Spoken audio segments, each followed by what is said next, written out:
Mga taong hindi nyo kakilala, sa lungsod ng Quezon, isang lola ang nabiktima ng budol-budol gang.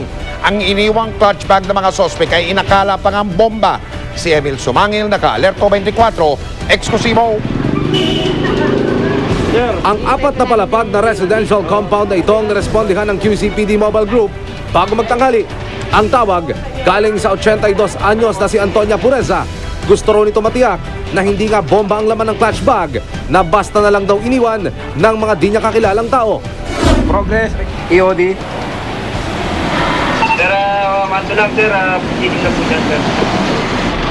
Nang dumating ang Explosives and Ordnance Division, pinalayo ang mga sibilyan sa kadakandahang ininspeksyon ang clutch bag.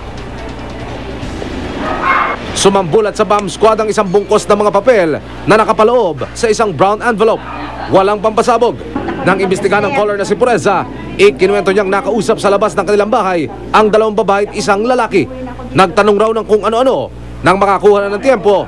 Hiningi nga sa tiningnat, babayaran daw nila bawat isang kuwan, 500 yata, 1,000 baga ang isa. Kinuha raw ng grupo ang 5 singsing, hikaw kwintas at 2 relo ng biktima. Saka iniwan ang clutch bag, sabay sabing babalikan nila ito, pati na ang bayad para sa mga nakuhang alahas. Ano ginawa niya sa singsing na yan? Tiningnan ho. Tapos ano sabi ho? Sabi, iba ika ito, ganyan-ganyan, sabi ng babae. Sabi ng isang babae, pang-aswang ika yan. So hindi ho yung kinuha yan? Hindi. Oras pa lumipas, hindi na binalikan ng mga suspect si Lola Antonia. Ayon sa QCPD, sa galawat klase ng modus ng grupo, positibo, budol-budol gang ang umatake sa biktima. Ang clutch bag na iniwan, ginamit na pambulabog at panlinlang. May kasamang nahi-hypnotize yung mga kakwan eh. Kadalasan ang binibiktaman niya mga matatanda. Yung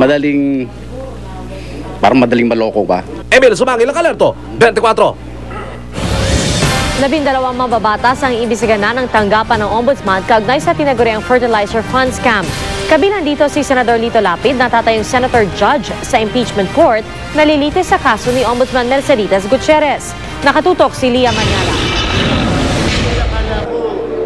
Gulat na gulat si Camarines Sur Representative Luis Villafuerte nang malamang kasama siya sa 11 kongresistang nahaharap sa panibagong investigasyon ng Office of the Ombudsman kaugnay ng 728 million peso fertilizer fund scam. Nasa Camarines Sur ngayon si Villafuerte. Mariin niyang itinanggi na nakinabang siya sa pondo. These are very well documented.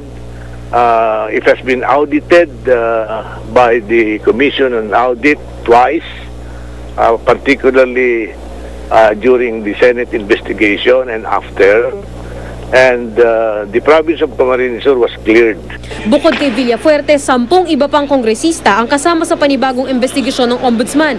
7 sa kanila ang bumoto para ma-impeach si Gutierrez sa Kamara. 2 ang kumontra at 2 naman ang wala nang mangyari ang botohan. Sinusubukan pa silang kunan ng reaksyon ng GMA News. Si Senador Lito Lapid kasama rin sa panibagong investigasyon. Sa isang pahayag, itinanggi ni Lapid na may anomalya sa natanggap niyang fertilizer fund. Ayaw din pa apekto ni Lapid sa investigasyon, lalo't isa siya sa uupong Senator Judge na lilitis sa Ombudsman. Tumanggi na ang Office of the Ombudsman na magbigay pa ng karagdagan detalye ukol sa investigasyon. Sabi ng grupong Akbayan, wala nang saysay ang mga delayed na hakbang na ginagawa ngayon ng Ombudsman. Tiyak daw kasi silang mako-convict si Gutierrez sa unang article of impeachment pa lang, ang fertilizer scam, lalo't may pasabog silang star witness na kaya raw patunayang hindi inaksyonan ni Gutierrez ang fertilizer fund scam. Ang star witness, isang dating opisyal mismo ng Office of the Ombudsman. It's up for Ombudsman Gutierrez to think right now kung anong tatama na lang sa kanya. Lia Manyalak, Nakatuto, 24 oras.